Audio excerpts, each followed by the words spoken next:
Hello viewers, welcome to our channel. నేను మీ చరణ్ పరణి. నిన్న సాయంత్రం 2 తెలుగు రాష్ట్రాల సీఎంలు మీటింగ్ ఏర్పాటు చేసుకున్న విషయం తెలిసిందే. వాళ్ళిద్దరు మీటింగ్ పూర్తయిన తర్వాత ఆ మీటింగ్కి సంబంధించిన విషయాలు కొన్ని ప్రెస్ మీట్ ద్వారా వెల్లడించడం జరిగింది. అయితే ప్రజలంతా ఊహించింది ఒకటి, అక్కడ జరిగింది ఒకటి. దాంతో కొంత నిరాశ తప్పలేదు. అయితే ఆ మీటింగ్లో ఏమేమి చర్చించారు, what are the meets of the meeting అనే విషయం ఇప్పుడు మనం చూద్దాం. ప్రజాభవన్లో దాదాపు 1:45 పాటు ఈ మీటింగ్ జరిగింది. ఏపీ సీఎం చంద్రబాబు నాయుడు, అలాగే తెలంగాణ సీఎం రేవంత్ రెడ్డి ఇద్దరు కొంతమంది మంత్రులతో కలిసి మీటింగ్ ఏర్పాటు చేసుకున్నారు.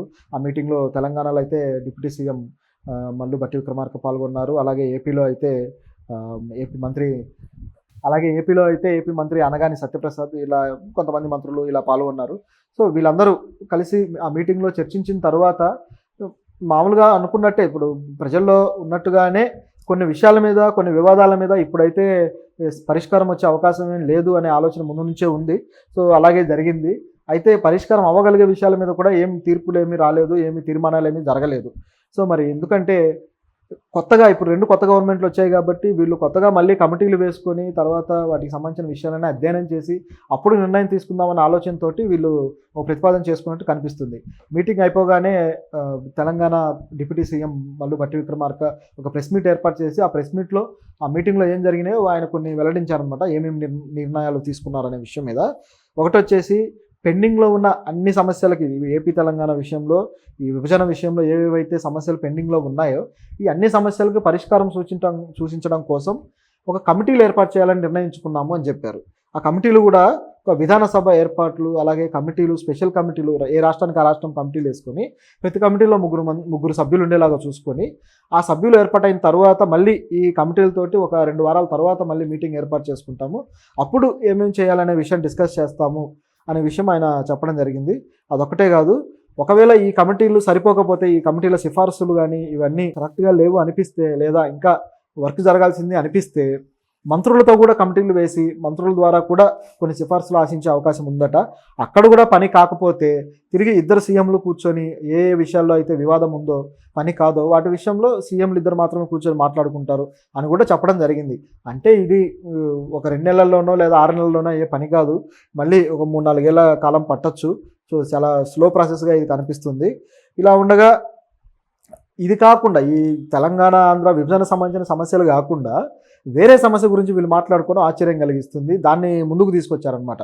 అసలు సమస్యలు పక్కన పెట్టారు. ఇప్పుడు తెలంగాణ సంబంధించి అయితే 500 పైచీలకు టీఎంసీసీ నీళ్లు ఇవ్వాల్సి ఉంది. మరి అది కూడా పెండింగ్ పడింది. దాంతోపాటు తెలంగాణ కొన్ని ప్రతిపాదనలు కూడా పెట్టిందని మనం ముందే మాట్లాడుకున్నాం. అదేంటంటే టీటీడీలో తెలంగాణ వాటా అడగటము, అలాగే పోర్టుల్లో వాటా అడగటము, ఈ విధంగా కొన్ని వాటాలు తెలంగాణ గవర్నమెంట్ ఏపీకి ప్రతిపాదించింది.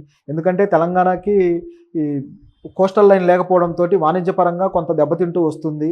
సో అదే ఏపీలో కోస్టల్ లైన్ ఉంది కాబట్టి అక్కడ ఆశిస్తున్నారనమాట. అయితే వీళ్ళు అక్కడ నుంచి ఆశించినప్పుడు వీళ్ళు తిరిగి ఏమిస్తారనే విషయం డిఫరెంట్. మళ్ళీ ఏపీ గవర్నమెంట్ ఏమి అడుగుతుందో తెలియదు.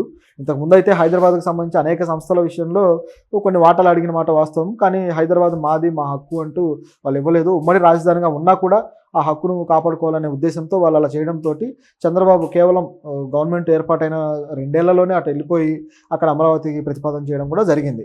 సో ఇంత అయిన తర్వాత ఇప్పుడు మళ్ళీ ఏపీలో ఉన్న ఆస్తుల విషయంలో మాకు వాటా కావాలని అడగడం ఆశ్చర్యంగా ఉందన్నమాట. ఇవ్వాల్సిన ఆస్తులేమో తెలంగాణ గవర్నమెంట్ ఇవ్వలేదు, పైగా ఏపీలో ఉన్న ఆస్తుల విషయంలో వాటా అడుగుతున్నారు. అయితే వాణిజ్యపరంగా చూసుకుంటే మాత్రం పోర్ట్ ఏరియాకి సంబంధించి వాటా ఇవ్వడం అనేది కొంత సమంజసమే. అయితే లీజుకి ఇస్తారా లేదా వాటా ఇస్తారా తెలియదు. ఎందుకంటే చాలా చోట్ల పోర్టులు అనేవి కొన్ని ప్రభుత్వాలు లీజుకు కూడా తీసుకుంటుంటాయి.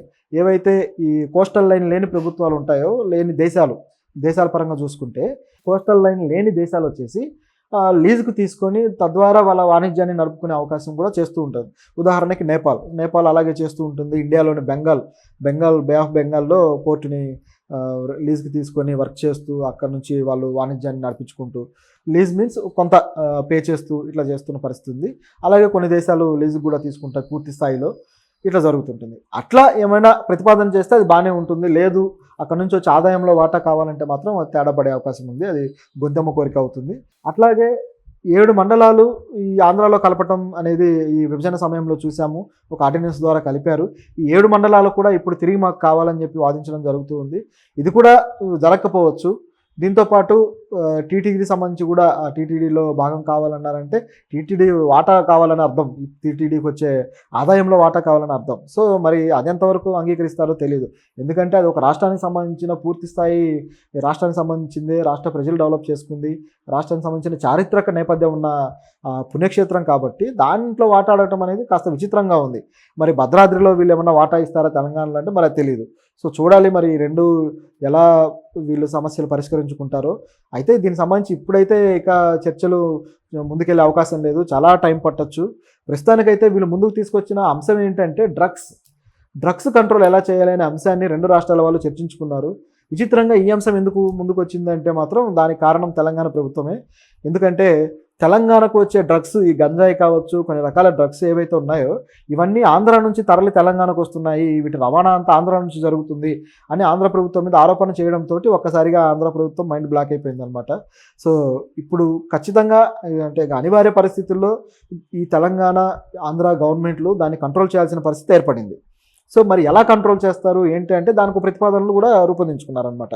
ఏంటంటే తెలంగాణ నార్కోటిక్స్కి సంబంధించిన డిపార్ట్మెంట్ ఉంది కదా, ఆ డిపార్ట్మెంట్ యాంటీ నార్కోటిక్స్ డ్రైవ్ చేయాలని నిర్ణయించుకుంది. దీని ద్వారా ఎలా కంట్రోల్ చేస్తారనే దాని మీద ప్రతిపాదనలు కొన్ని ఏర్పాటు చేసుకొని కొన్ని సమీక్షలు చేయడము. అలాగే నిన్న మనం ఒక న్యూస్లో చెప్పుకున్నట్టుగా త్రిపురలో అనేక మంది డ్రగ్స్ ఇట్లకి కొన్ని రోగాలు కూడా వచ్చింది మనం చూసాము. ఆ విధంగా స్టూడెంట్స్కి సంబంధించి కాలేజీలకు వెళ్ళి వీళ్ళు ఏమైనా సమీక్షలు చేస్తారా లేకపోతే ఎలా చేస్తారో చూడాలి.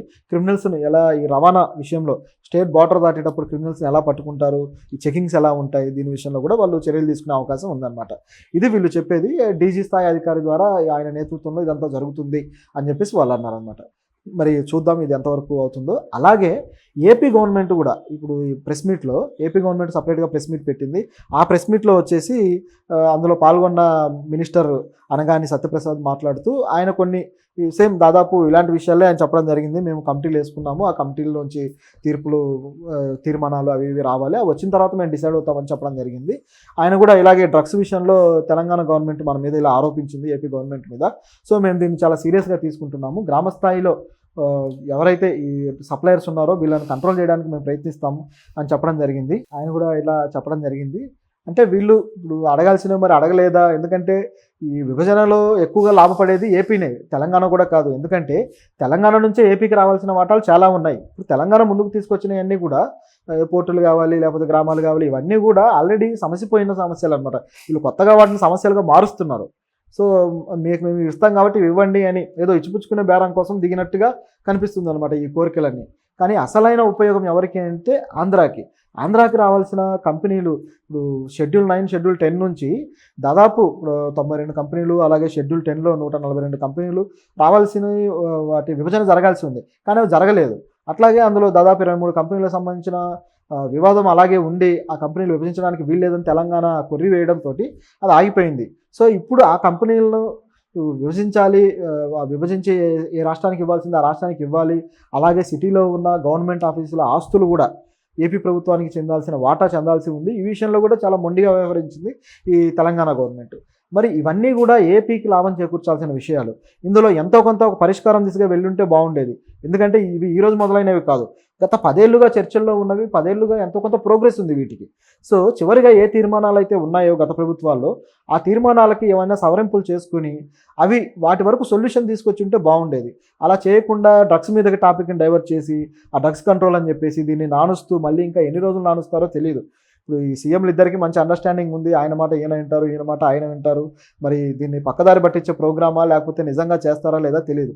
చేయడం మాత్రం అవసరం, ఎందుకంటే రాష్ట్రంలో అభివృద్ధికి ఇవి చాలా కీలకమైన విషయాలు అనమాట. మరి చేస్తారో లేదో చూడాలి.